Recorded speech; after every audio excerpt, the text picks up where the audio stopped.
Hello student. अब हम class 7 chapter 5 lines and angles का 5.3 पेयर ऑफ लाइंस ये टॉपिक को डिस्कस करेंगे। इससे पहले हमने लाइन और एंगल के बहुत से टॉपिक डिस्कस करे हैं, उसकी एक्सरसाइज भी की है। अब हम 5.1 5.3 पेयर ऑफ लाइंस इसको डिस्कस करते हैं। 5.3.1 में इंटरसेक्टिंग लाइन एक एग्जांपल ले रहा हूँ। एक मैंने ब्लैक बोर्ड लिया है जो इस तरीके से आपका फॉर्म है। अगर आप इसको थोड़ा एनिमेशन 2D एनिमेशन में अगर चेक करते हैं तो आपको इस टाइप से एक स्ट्रक्चर दिखेगा वाई शेप का। मतलब इसके ऊपर एक लाइन लगी हुई है और ये वाई शेप पे किसी चीज़ पे आपका ब्लैक बोर्ड फॉर्म है। अब इसे अगर मैं मैथमेटिकल एक्सप्रेशन से डिनोट करूं तो यहाँ मेरी दो लाइन फॉर्म हो रही है एल और एम। एल और एम किसी एक कॉमन पॉइंट पे अगर इंटरसेक्ट कर रही है तो वो इंटरसेक्टिंग लाइन कहलाती है और इस पॉइंट को कॉमन इंटरसेक्टिंग पॉइंट कहलाया जाएगा। ओके, डेफिनेशन क्या है? Two lines L and M intersect if they have a common point that point is called the point of intersection, जो आप यहाँ देख भी रहे हैं।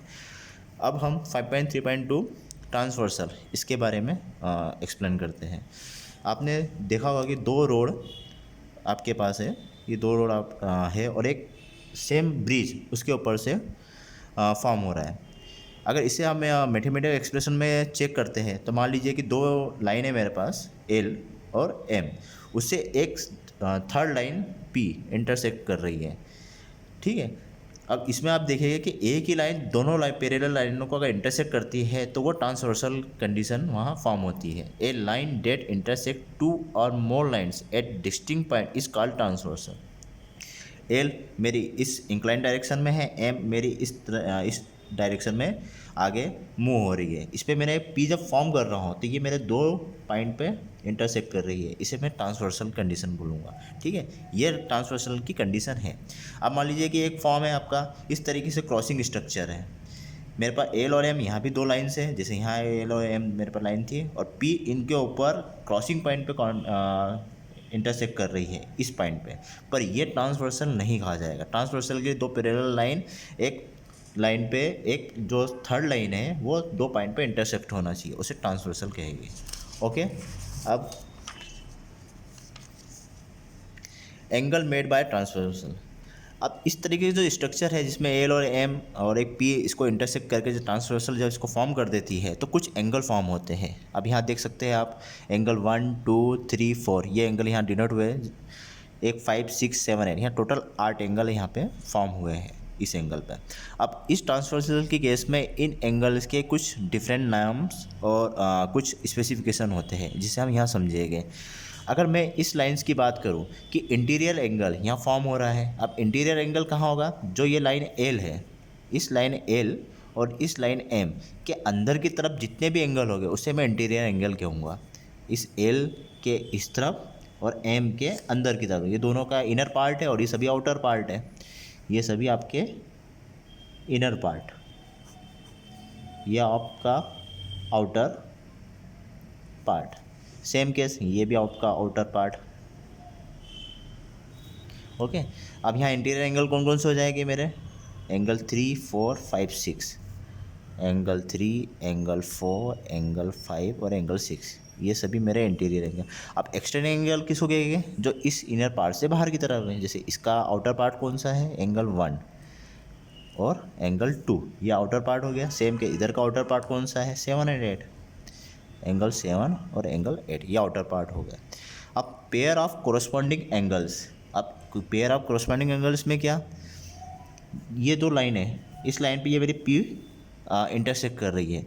अब इस लाइन पे मेरे कौन कौन से एंगल बन रहे हैं? एंगल 1 ओके और एंगल 5, ये दोनों मेरे इसी लाइन पे फॉर्म हो रहे हैं, एक ये और ये। तो ये मेरा एंगल 1 एंड एंगल 5, 1 भी फॉर्म हो रहा है 5 भी हो रहा है। सेम केस इधर 2 और 6 ये दोनों भी फॉर्म हो रहे हैं, 2 एंड 6, ये 1 और 5 और 2 और 6, ये corresponding pair of corresponding angles, ये दोनों के पेयर यहाँ फॉर्म हो रहे हैं। अब सेम कंडीशन ये भी तो फॉर्म हो रहा है इस पर 3 और 7, ये भी इस पर कोरस्पॉन्डिंग फॉर्म हो रहा है, या एक इनर और एक आउटर। तो 3 और 7 एक एंगल ये फॉर्म हो रहा है। जैसे ये 3 और 7 फॉर्म हो रहा है, जैसे 4 और 8 ये भी फॉर्म होगा, 4 एंड 8, ये आपके कोरस्पॉन्डिंग एंगल से। अब हम बात करते हैं pair of alternate interior angle. Interior angle मतलब ये जो अंदर जो भी फॉर्म हो रहा है वो मेरा इंटीरियर एंगल है, ठीक है। अब इंटीरियर एंगल में मैं क्या निकालना चाहता हूँ, अल्टरनेट इंटीरियर एंगल। अब इसमें आप देखिए कि एंगल 3 और 6 इनर पार्ट में ये अल्टरनेट है, ये इस लाइन के लेफ्ट डायरेक्शन में है और ये एंगल मेरा राइट डायरेक्शन में फॉर्म हो रहा है, पर मेरा इनर पार्ट में ही दो डायरेक्शन में फॉर्म हो रहा है। तो ये 3 और 6, ये मेरा 3 और 6 ये मेरा अल्टरनेट इंटीरियर एंगल है। सेम केस 4 और 5, ये भी मेरा इंटीरियर हो जाएगा, 4 एंड एंगल 5। अब pair of the alternate exterior angle, ये मेरा इनर पार्ट था। अब आउटर पार्ट में कौन सा पेयर बन रहा है, 2 और 7। ये 2 और 7 मेरा आउटर पार्ट में इसी लाइन पे फॉर्म हो रहे हैं, ये 2 एंड 7, 2 और 7। सेम चीज़ 1 और 8 भी ये आपका एक्सटीरियर फॉर्म हो जाएगा, 1 एंड एंगल 8, ये भी मेरा एक्सटीरियर फॉर्म हो रहा है। अब आप चेक कर सकते हैं pair of interior angle on the same side of the transversal. ये मेरा ट्रांसवर्सल है, इसमें इंटीरियर एंगल मतलब अंदर के एंगल कौन से सेम साइड पे फॉर्म हो रहे हैं, तो सेम साइड पे कौन से फॉर्म हो रहे हैं, इंटीरियर में इसी लाइन पे 3 और 5, एंगल 3 एंगल 5 ये अंदर की तरफ फॉर्म हो रहे हैं। सेम केस अंदर की तरफ जो सेम साइड पे कौन से फॉर्म हो रहे हैं, सेम साइड मतलब इस तरफ और इधर इस तरफ वाले पार्ट, तो ये मेरा 4 और 6, 4 एंड 6। इस तरीके से इस ट्रांसवर्सल में ये सारे एंगल, अगर ये आपको एंगल्स पता हो गए तो आप इससे रिलेटेड कोई भी एक्सरसाइज में कोई भी वैल्यू फाइंड आउट कर सकते हैं। ये बेसिक प्रिंसिपल समझना ज़रूरी है।